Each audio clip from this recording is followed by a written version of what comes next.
Hey guys, welcome back to my channel. If you're new here, what's up? Don't forget to hit like and subscribe. So today we're going to be talking about finding your niche in the industry.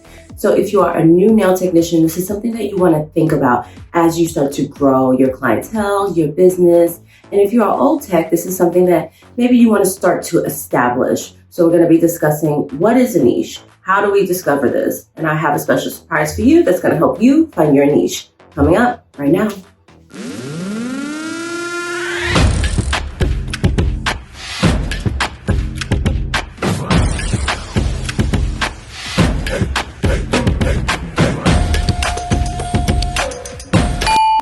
Before we begin, I'm so excited to announce to you guys that I have been working very hard on a project that can help you guys all out. So in the link in the description box below, you will find a link to a beauty business planner. So this business planner is everything. It's good if you are starting up your business, if you're thinking about expanding your business.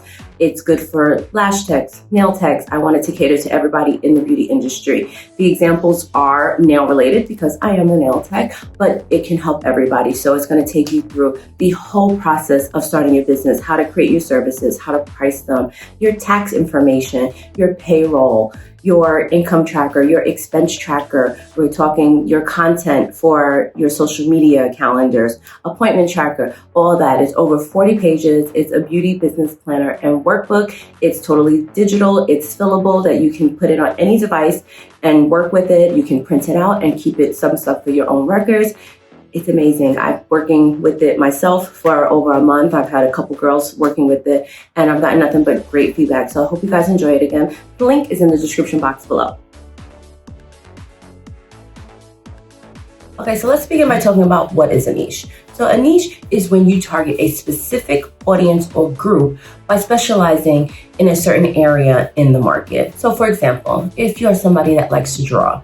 So an example would be, let's say you're somebody that likes to draw. You're very artistic, you're into painting or drawing, sketching, whatever, and then you get into nails. That's something that you can specialize in. Not everybody can draw a cartoon character on someone's nails. So that's definitely something that you would want to consider to be your niche. Another thing is if you end up getting into teaching, business coaching, classes, so on and so forth. So it's just something that you're going to specialize in, that you're going to target a specific group of people. So a lot of times we hear the word niching down. So what does niching down mean? Niching down means that if you find yourself excelling in multiple areas in your career, you're going to pick one, niche down to just one, and then you're going to specialize in that area. So for example, when I was working in the Bronx, I was just doing nails, just regular nail tech. And then people started seeing me as the one that does nail art. Let's go way back many years. And nail art wasn't as easy to come by. People weren't doing certain things. They weren't branching out and offering certain things. So when people were coming to the shop looking for me, they wanted me for nail art. So in a sense, that became kind of my thing, my niche in that scenario, in that shop. Another example would be, I don't know if you watch YouTube, you see a lot of creators say they're niching down or how to niche down. So this is something that, again, they started their channel and all of a sudden now they're being kind of brought in all these different directions. Should I do demos? Should I do tutorials? Should I do business? Should I do this? And eventually you're going to have to pick something because you can't excel in everything. You can offer a little bit of everything, but you're going to have to pick one to kind of really focus on or niche down. So niching down can also happen by accident. Again, think about what I just said in the nail salon. I didn't choose that. I kind of was sought out for the nail art. So in a sense, the audience, the clientele, they niched me down to becoming like specializing in nail art. Again, you always want to listen to your clients. So sometimes you might not know what you want to do, but start listening. People might say, I love the way you shape my nails. And you're like, really? I didn't think I was doing anything out of the ordinary. I just thought that I was just shaping the nails.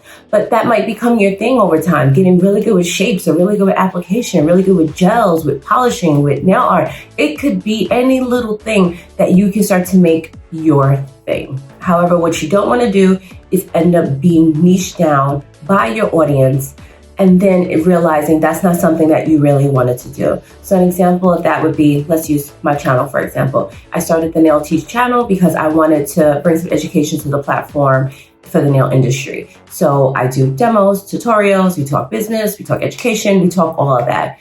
But I can tell from my views, people are a little bit more interested in the business aspect of it, the business, the money stuff, the stuff they don't teach you in school. There's a lot of people on here doing nail demos and tutorials. So I won't stop that because I don't want to be niched down to that. So I will continue doing demos and tutorials as well as bringing a little bit more business, a little bit more money management, stuff like that to the channel. So I don't want to end up being niched down to just being nail business coach. That's not what I want to happen.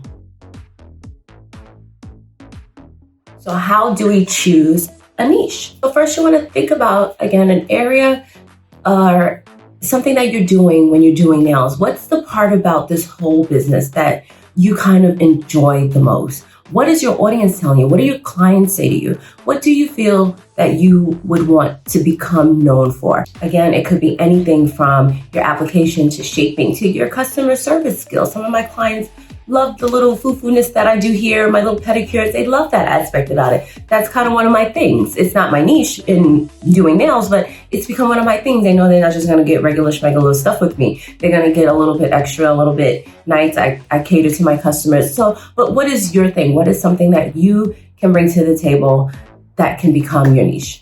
So again, after you choose something that you want to kind of dabble in and you want to establish that this is going to be my niche, you want to start to develop your services, your brand, your content. If you on Instagram, on YouTube, whatever your platform is going to be, or all the above, what is going to be your focus? So let's start to say, I'm going to work on my precision application. I'm going to make sure my nails are laid nice. So I'm going to always start to highlight that. I'm going to start posting pictures of just no polish because we don't want to take the attention away from my niche. My niche is going to be application. I'm going to start showing off pictures of women's nails that I didn't do any polish yet. So I could show the shaping, I could show the application, I could show like before and after of that. And then we can show the third picture of what it looked like after this polish. So you want to start to begin to develop services and content around this to let people know like this is going to be my thing. This is what I'm good at. This is what I'm excelling at. And remember, again, when choosing this, we want to think long-term. This is going to be something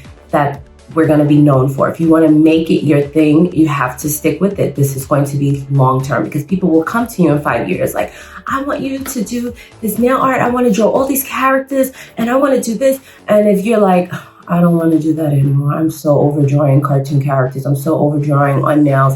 Then you didn't really give it much thought. I mean, things happen over time. Yes, we can change it. It's not really a big deal. But ideally, we want to pick something that can go long-term, something that you're really, truly passionate about so you won't get tired of it too quickly. So I have a special surprise for you. I used a program that helped me when I was trying to decide what kind of project should I mention. I don't know if you remember way back in December, at the end of the year video, I was trying to come up with something that I can start to develop to help you guys.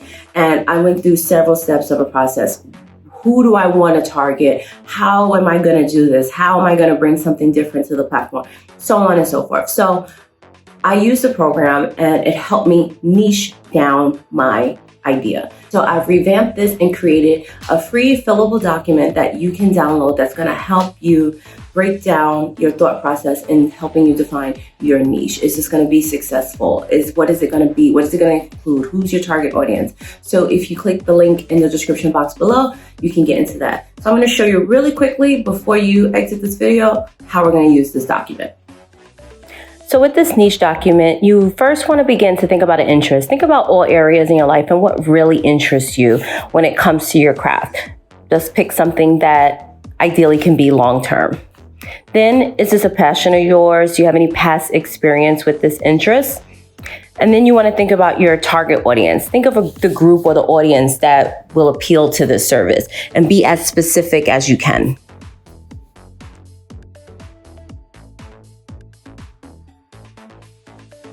Then when it comes to this target or group, what will your audience gain from this? Can it be anything? But define exactly what. If you find that you can't think of anything, then maybe you want to start to rethink that idea, but there has to be some benefit that your audience will have.